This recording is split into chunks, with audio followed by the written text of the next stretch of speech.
Hello, and welcome to Booked Solid, New Canaan Library's podcast for adventurous readers across all genres.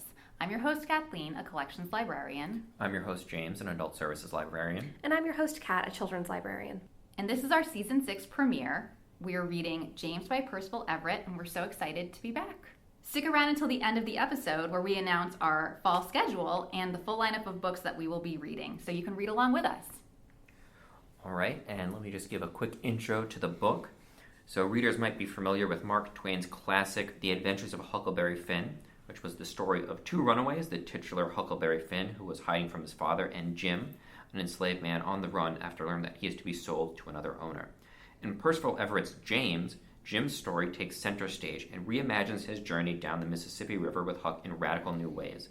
As Jim tries to keep himself and Huck safe, he struggles to navigate a world that seems set against him at every turn, to escape from the clutches of con men, and to find a way back to his family and maybe even to freedom. As always, we will be spoiling the entire book. Even if you've read Huckleberry Finn, there are a lot of surprises to be found in James, and I would recommend you read it before you come back to listen. All right, everyone, so what did we think of James by Percival Everett? I really liked it. It got off to kind of a slow start for me, so I wasn't really sure. I knew it's a hugely popular book, and everyone really loves it, I think. For me, though, it really took off once James and Huck got separated, and you could really see the way that his adventure story took a very different path than Huck Finn, and I really ended up enjoying it immensely. I thought it was funny, I thought it was well written, and I'm really excited to discuss it. Yeah, I really liked this book as well. I was pleasantly surprised because I'm usually not the biggest fan of historical fiction, but there's just so much in here to kind of chew on and work through as you're reading this story. There was a couple of things that I was not quite as happy about, but overall, I really like this book, and I definitely recommend it to people who enjoy this genre. I'm always drawn into a book that's going to recontextualize our relationship with a beloved classic, and James is no exception. I think the best thing I can say is that it is very layered. So I walked away thinking one thing about the novel, and the more that I think about whatever it's doing, the more I realize I don't think I understand all the layers of complexity he sort of put on top of each other in this book. I definitely recommend it, and I am of the minority on this podcast in that I read Huckleberry Finn before reading James, like right before, and that was certainly an experience. Yeah, I do think that, to your point, Kat, that this is definitely a book that rewards multiple readings. Yeah. There is a lot going on here, and it is, like you said, stepping away from this, I had one very different thought, and then coming back to it, I kind of walked away thinking, do I even know what I read at all? So yeah, there's a lot going on here. Definitely something to look into if you like those kinds of books as well. And before we kind of discuss everything, I'm just going to give a quick plot summary too for people who maybe haven't read the book and just kind of want to know what we're talking about here. So, Jim is an enslaved man who is intelligent, resourceful, and above all else, he really deeply loves his family, and he works hard to keep them safe. And one of the primary ways that he does this is by teaching his children how to speak and act around the white people that surround them, namely by pretending to be simple and speaking or acting in ways that play into the stereotypes and narrative that exists about enslaved people. The kind of speaking is very much like the Twainian dialect that Mark Twain in the original has Jim speaking. Now, when Jim finds out he's going to be sold and taken away from his family, he immediately flees to a nearby island to think about how he's going to deal with this, where he encounters young Huckleberry Finn, who is a somewhat friend of Jim's, who is also hiding, but he's hiding from his abusive father. As people come close to discovering their hiding place, Jim and Huck are forced to flee downriver, where they encounter thieves, a dangerous pair of conmen, and wind up getting into multiple accidents with steamboats. Truly quite a few steamboat accidents in this book. Jim is often separated from Huck and has his own issues to worry about, such as his status as a runaway slave, as well as running into terrifying and bizarre situations like being sold to different people, joining a troupe of blackface musicians, getting into debates with dead philosophers in his own mind, and obtaining a pencil at the unknowing cost of a man's life. Eventually, Jim and Huck reunite, where Jim reveals to Huck that he is his father, and the two of them make their way back upriver, where they part ways as Jim frees his family and flees with them to safety. Upon being confronted by a sheriff at the town in which he has taken refuge with his family and asked if he is the escaped slave Jim, the man replies that he is not Jim, but James. That was a good summary. Let's get into it. All right. Well, so my first question, and Kat, I'm really going to be deferring to you on this, was obviously the selling point of this book, the initial way that you have to describe it is this is a retelling of Huckleberry Finn. But not just that, but it is, as you said, recontextualizing it. And apologies to my 10th grade English teacher, but I do not remember very well Huck Finn from when I read it. So I looked up a summary. I read this book kind of fresh, though, and I want to know, can you read this book alone? Should you read this book alone? Is it a richer experience if you read it with Huck Finn? And I would like to jump onto that and say, I've never read Huckleberry Finn, so no apologies to any of my English teachers. Kat, the same question, but more forcefully, because I don't know anything about it. I read Huck Finn in high school, originally, and I just came back to it prior to reading James, because I am a pretentious nerd. And I think if you are also a nerd who loves books, there is so much to be gained about reading this with Huckleberry Finn. I don't think you necessarily need to read Huckleberry Finn first. You could read James first and then Huck Finn. But Everett, I think he said in an interview he read it upwards of like 10 times before writing James, and then he didn't look at the book at all when he was writing it. When I was reading Huckleberry Finn, knowing I'd be reading James right after it, I kept getting excited, like, what is Everett going to do with this plot thread or this one? And I was especially interested in how Percival Everett would tackle the very infamous last 20% of the Adventures of Huckleberry Finn, where Tom Sawyer shows up and is horrible, which is hated by many American writers as being like, we'll just drop off that part of the book, it's bad. And by many critics as well, though that is debated. Some writers actually think it's a strength of the book. And in fact, he just doesn't include it at all, which I think was the smart choice. So I got a lot out of reading both. I think as well, coming to Huckleberry Finn as an adult, my impression of it was less positive than when I was a kid. It's worth noting Percival Everett has stressed that he really respects Huckleberry Finn as a work and sees himself as being in conversation with Mark Twain, which you can really feel. I think my favorite things about it, Huckleberry Finn has this reputation of being this sort of like adventurous boat story, but it's extremely violent. And James reveals the levels of violence that aren't even accessible to Huckleberry Finn because Twain was writing from the perspective of a white child who would not have, Twain himself wouldn't have, and Huck Finn in character wouldn't have the sense of all of the layers of violence within the society. And you get the sense of steamboat danger as an example in Huck Finn, but Yes. not nearly to the level of suspense. And I think so many of us who read Huck Finn a long time ago forget about the multiple situations with corpses and criminals and near-death escapes. It's a pretty violent book. So it was really interesting reading them in concert, but you don't have to. You definitely don't have to. Yeah, when we decided to read this book for the podcast, we did gauge our familiarity with the original kind of Huckleberry Finn, and we thought it would be interesting to make sure that we have these different kind of layers of exposure to it. So I'm glad that you've got that information. I gotta say, nothing thrilled me more after finishing Huckleberry Finn, and that last 20% truly is bad. To me personally. There are some people who feel very differently about it. And opening James and seeing, beloved American icons, Tom Sawyer and Huck Finn, described by our protagonist in James as just like little expletives. Yeah. And being like, yes, that is exactly what they are. Yeah. It was such a great sense of humor. You could really tell that Everett had paid a lot of attention. And I think for those of us who recently read Huckleberry Finn, it made me laugh right at the start. I think it definitely has a strong opening because it's almost like a mission statement. Like you kind of know he sets the scene very quickly, very clearly, and you're like, okay, like I know I'm in good hands, but I also know what this is about. Mm-hmm.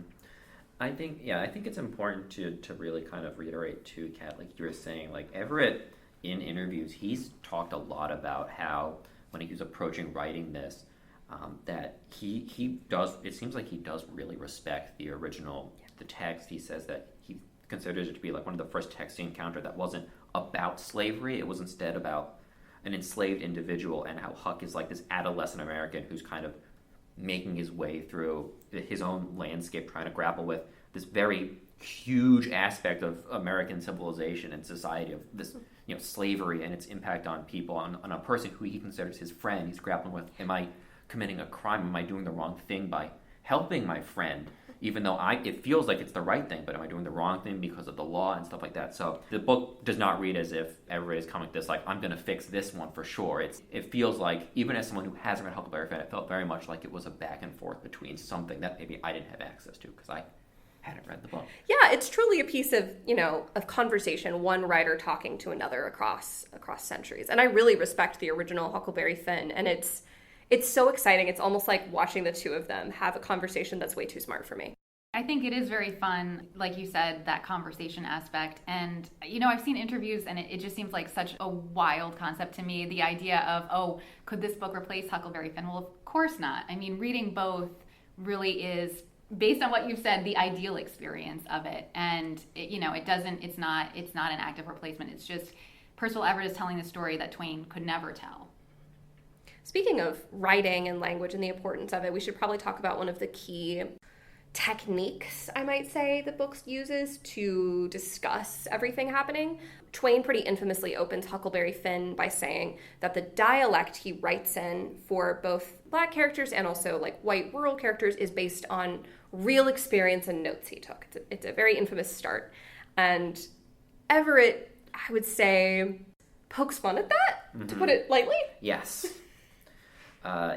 The real experience that Twain had, apparently, Everett portrays as enslaved people have two different modes of speaking throughout the entire, it seems like the entire country, which is they talk normally amongst themselves.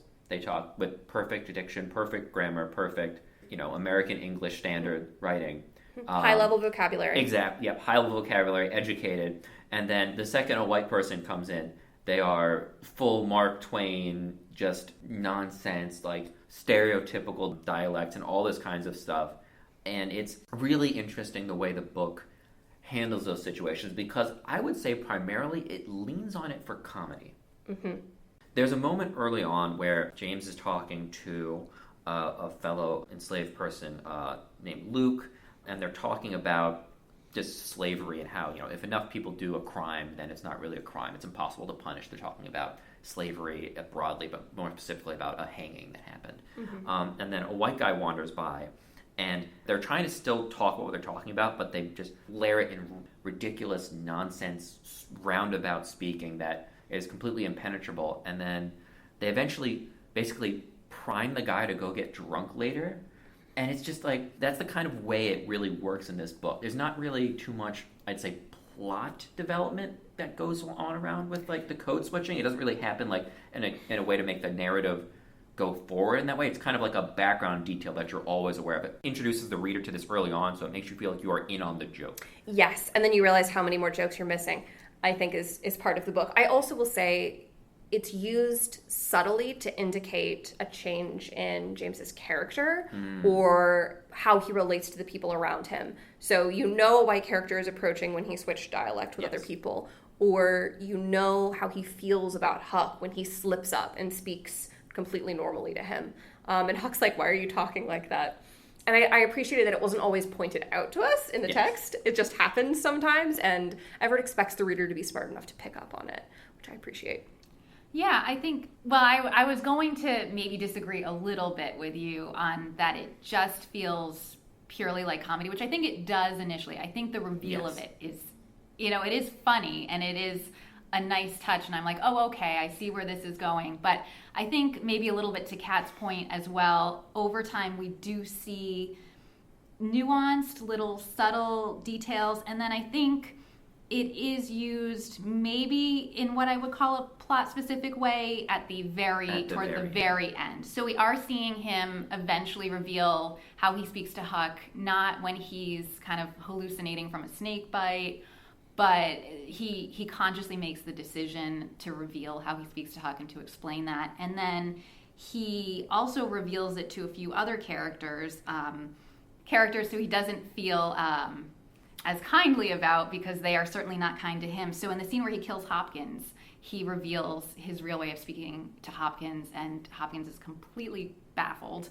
Hopkins being the overseer of the slaves in Miss Watson's house. Miss Watson's household. Yes. Yeah. So yes, when James returns at the end of the book, he returns to Miss Watson's house.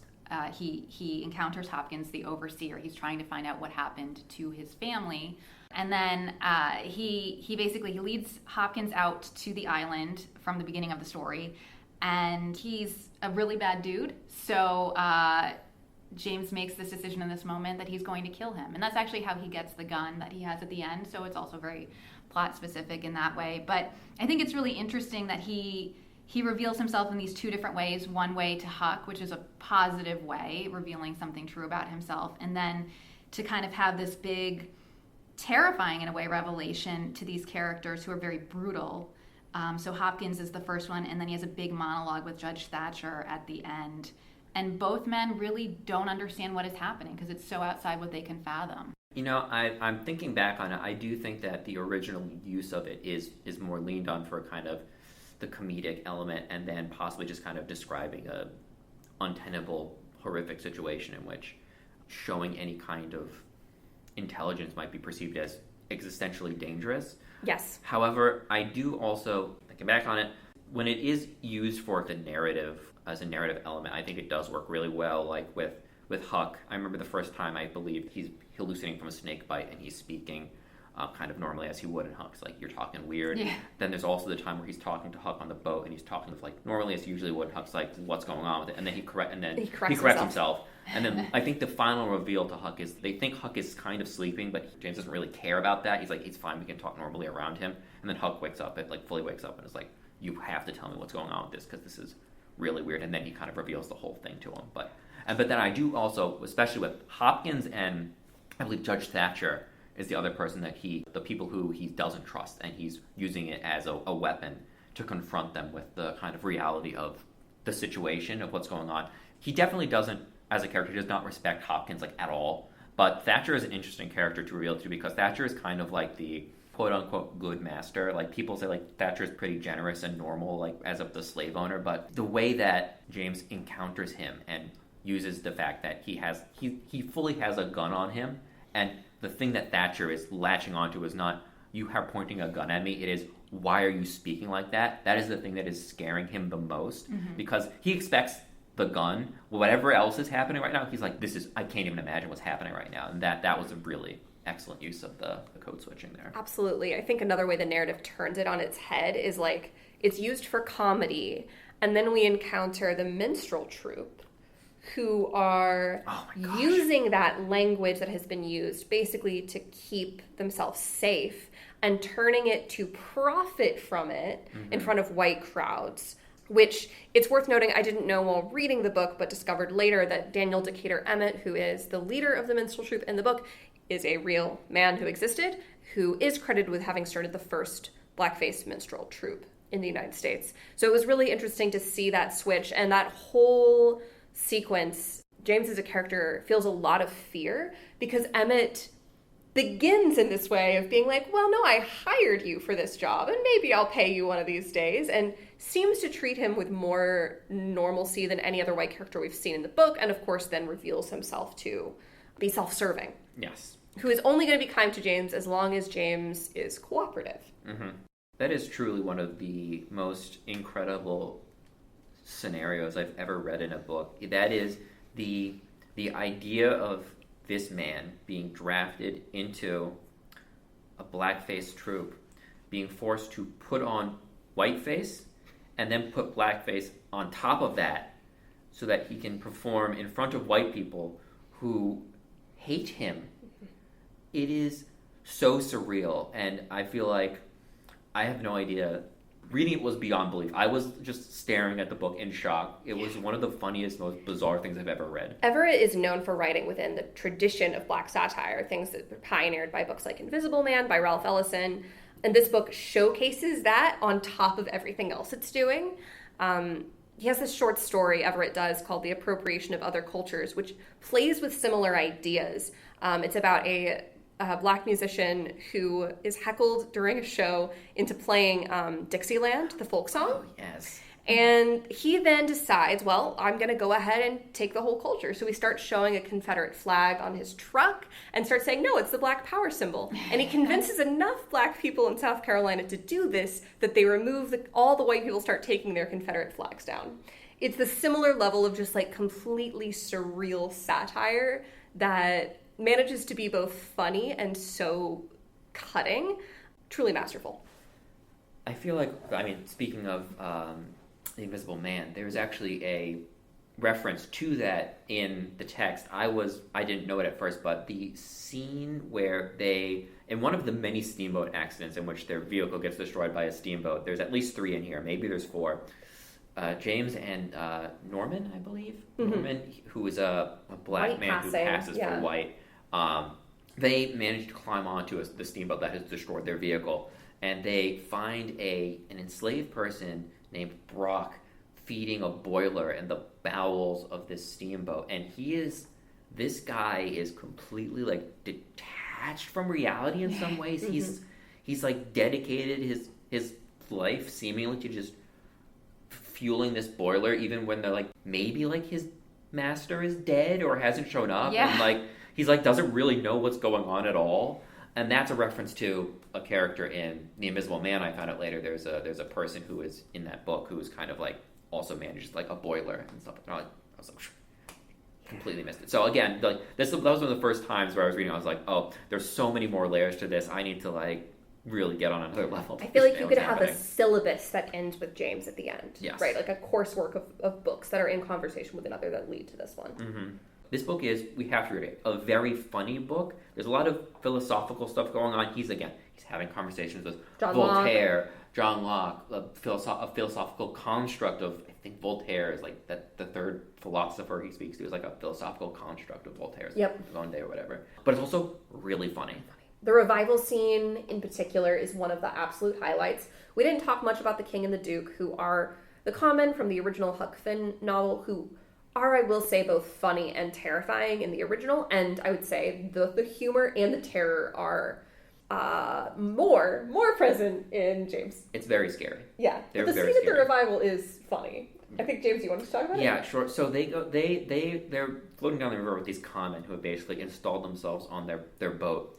And they go into town, and there's a religious revival happening, and a pastor is doing quote-unquote faith healing, and the conmen are like, this is a con, let's get in on it. And they jump in, and they're like, oh, I'm a prince, I'm the Dauphin of France, and I'm this other, I'm like, I used to be a pirate. I used to be a pirate. And at some point, one of them, I think it was the Duke, starts to give the town a performance of Shakespeare, but he only knows lines from The Merchant of Venice.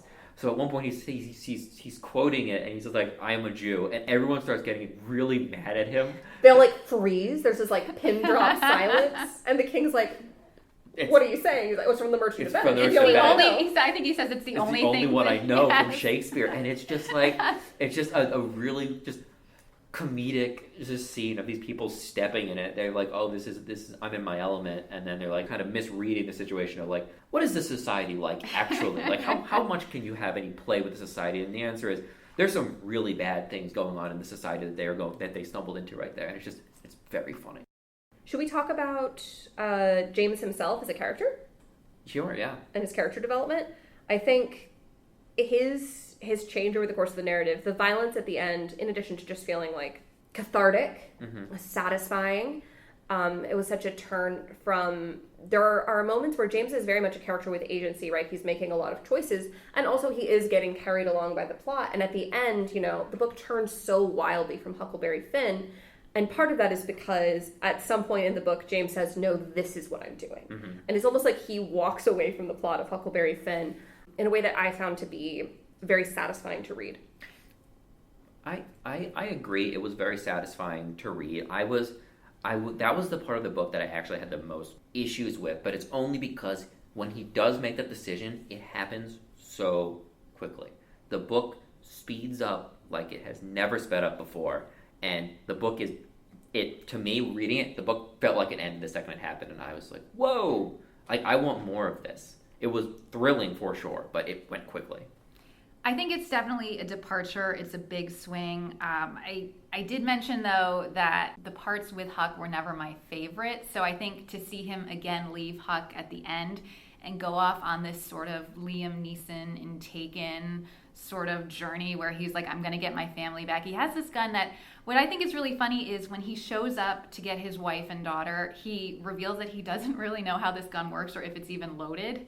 But he's so committed at this point to this whole, I think just the kind of persona he's embodying, the choices he's made, it's even though like there was a part of me thinking like, okay, this is a lot, like this is wild, and this is not what I expected, particularly having reacquainted myself with the ending of Huckleberry Finn prior to reading this part. I like that it's not that. I think there's probably this understanding Percival Everett has that the ending is controversial. There's not anything he can do with it to really improve it or make it better. The best thing is to just go and chart your own path. So yeah, like you're saying, like it's a complete departure, and it's very satisfying. The book is really a radical recentering of the story on James's character and his kind of experience on this journey, and then the end of the book is saying, in this kind of the first steps on his own journey, he steps off of the pages of Huckleberry Finn and he starts to do his own thing. But I do think that act of stepping off the pages of Huckleberry Finn was actually handled really well. My understanding is that in Huckleberry Finn, Huck is not James' son, and like, that's not a textual thing. That is, I think it honestly makes more sense because there's a lot of ways in which in the original book Huck kind of leaves Jim and goes and have adventures, and those parts are worse in the book, unlike in James. And you kind of wonder as a modern reader, like, why would Jim stick around? Like, why doesn't he just like go? And one of my favorite things about James, honestly, the book itself, is the relationship between Huck and James. Like, even when it's not in his best interest, even when Huck is going to get him in trouble, even when Huck running away means that now James is going to have Huck's murder pinned on him, he can't leave the kid behind. No. I feel like one of my favorite parts of the book, and there are a lot of really good parts in this book that I kept coming back to, but when James and Huck are getting into it about the fact that James is his father, and Huck is like, I want to go with you, like you're my father, like you're my family, and James is like, you don't want that. You're passing. You can have a wholly different life. You don't need any of the stuff that I have to go through. And like, what's like a father's responsibility? What's like give the best to their kid? In this case, like, you will have a better life without me. And I was like, that's really sad. Like, that's like a really sad thing that the book kind of just sneaks in. Yeah. And it hurts to read because you're like, well, he does care about this kid. He really does. All right, can I be controversial? Yeah. I did not like this detail at all. Wow. Oh. I thought it felt out of place. I thought it allowed some room in the narrative to make some points, and so I agree with you both on that, but it didn't feel true to the characters to me. So James has previously shown how careful, how guarded he is around white people. So to imagine any context, any situation in which he would have a child with a white woman, first of all, makes no sense to me. I don't really know with the ages with him and Huck if that shakes out quite right, but I think the biggest problem I had with it was it just kind of cheapened their bond to me. I mean, I will agree with Kat that I'm not sure why he sticks around. He should get rid of Huck. But I mean, I think, they have this found family bond that I don't think is any less important. So to say that they have to be actual blood relatives to me, I don't know if it adds anything other than these conversations that they have, which I mean, I do think there's some stuff there that's obviously very interesting. And I also was maybe a little concerned over the timing of the reveal, which is at the moment, which I think is a great moment, where he has to choose whether he's going to save Huck or he's going to save, I believe it's Norman, the white passing black man who has been his friend for the last several chapters. And he chooses Huck. And I think it's a little bit of an excuse for why does he choose Huck? Why is that the best choice? When I think ultimately it's just a choice. Like, I don't know if it's fair to kind of give him that excuse to say, but it's his son, so you have to save him. It's of course, I'm his father, versus his friend who he essentially lets die because he chooses not to save him. Sorry, and my last point, and then I'll turn it over. Because I have a good pushback, so keep going. Yes. So I'll get it all out, and then you can be like, that's wrong for all of these reasons. My last point was just, I think he works perfectly as a father figure, and I didn't know I needed to be his literal father. And I'm a little concerned that intentionally or not, it would imply, and maybe this is a good point to make, but It bothers me that it implies that Huck could only be sympathetic to James and see him as a person because of perhaps their common ancestry, their blood relation, than just like a common humanity, that they're kind of transcending their own circumstances and just meeting as people, but that they have to have an actual bond, some kind of shared history that gets revealed. I read it kind of, I suppose, both on the sense of like, oh, this is nice and tragic, and I like a little tragic detail in my fiction, but also in a broader, more metaphorical context. It's a common theme, I think, probably mostly within Southern literature, that white characters who experience a lot of privilege have in some way some Black ancestry as a broader metaphorical point around, we have these ideas about what our family lineage is, and in truth, a lot of it's a lot messier than we think. And I saw it sort of becoming a part of that legacy. Also the idea of like, again, American icon Huckleberry Finn is a Black character, is a statement that has a lot of pull and a lot of appeal to me. Yeah, that's what I'm thinking.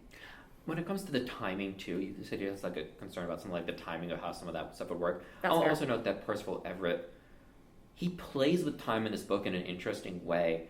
From what I read, he moves the story forward. Like, the Civil War is about to break out in this book. I don't think that was touched on at all. I think the time period is completely different in Huckleberry Finn. So he's doing things with time and timing. So I feel like, I don't know, it's kind of more of the elements of like surrealism and displacement of like from like a place of comfort from that text, the original text. I feel like that's more of that. That's how I kind of read into it. That makes sense. I mean, I think it's a great, like, if you want like a big reveal, this is a big reveal. And I do think there's a lot to recommend doing it. I'm definitely of two minds of it. I think that ending line is such a great moment for us to end on before we move on. In terms of the very last paragraph of the book is when Jim introduces himself to the reader as James and to the sheriff who's come looking for him. The very last line of the book is actually his daughter saying "Papa" as they flee into the dark, and it's such a terrifying ending in that you don't know as a reader what's coming for this family. But also I think it was a really strong note to end on, because he's left Huck, his other child, behind for a better life and taken his child who needs him away.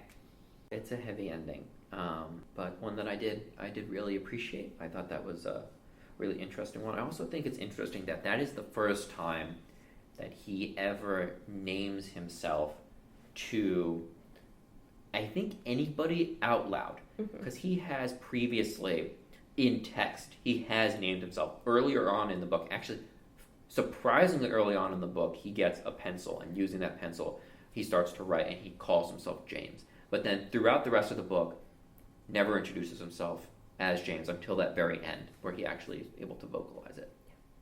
I think we had a quote from the book.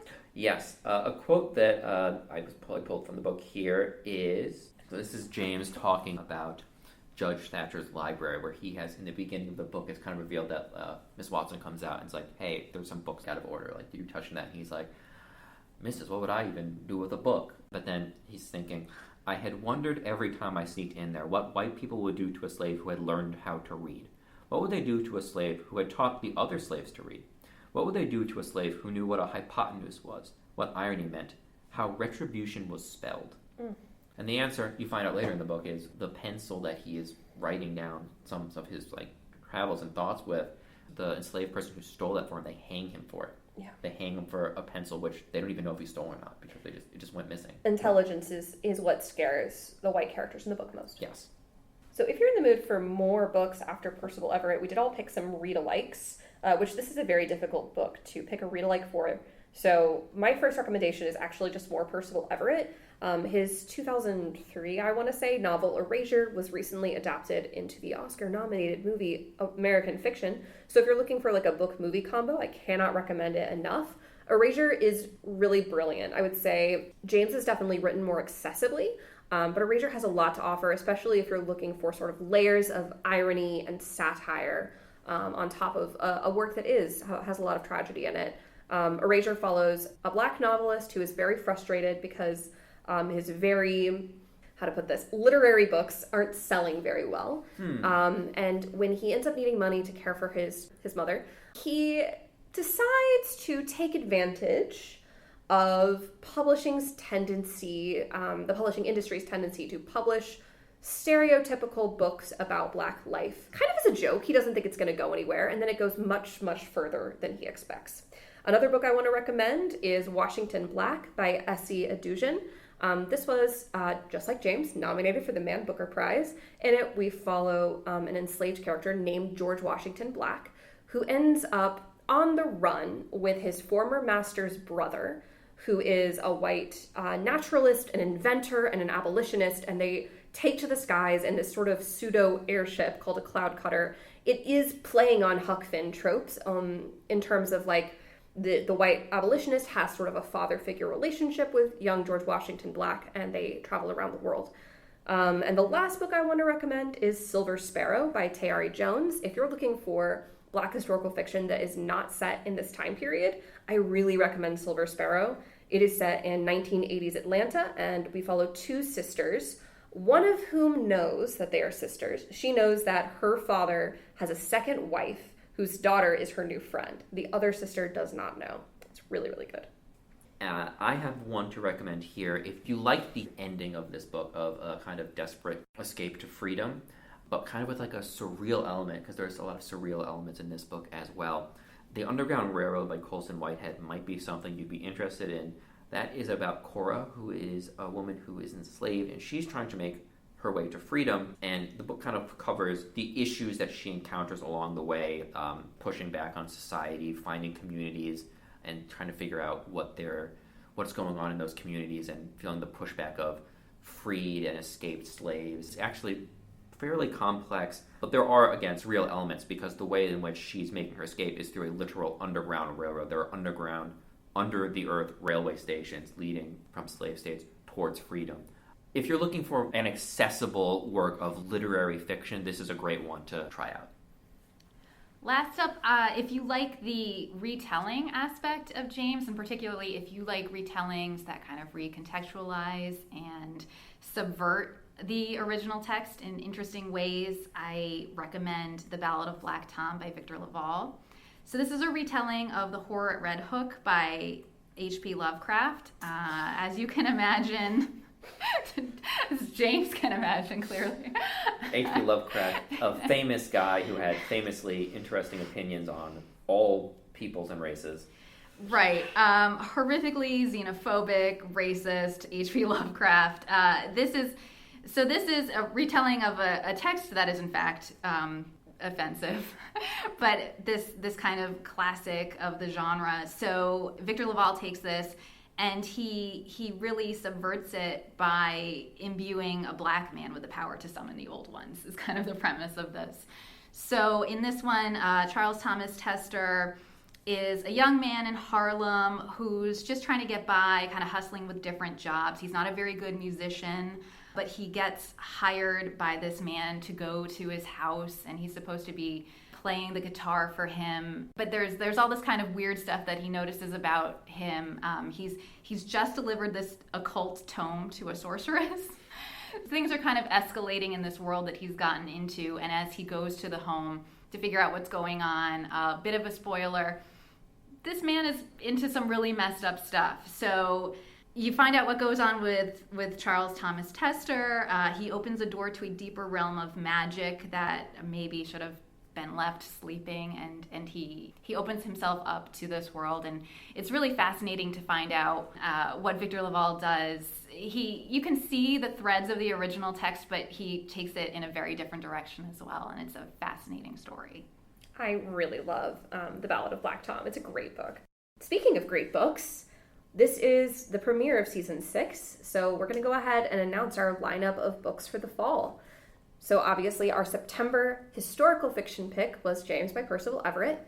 In October, in alignment with New Canaan Library's Literary Luncheon, we will be reading Roman Stories by Jhumpa Lahiri, and that episode will drop October 25th. And then in November, we'll be reading our fantasy book, which is Piranesi by Susanna Clark, which will be coming out on November 29th. In the spring, we'll be reading a romance book, a mystery or thriller, a nonfiction book, and we'll be announcing those towards the end of the year. So yeah, look forward to our episode on Roman stories. John Lahiri is a master of short fiction, so I'm really excited to check this collection out. Thank you so much for listening, and we'll see you soon. Thanks for listening. Thanks for listening.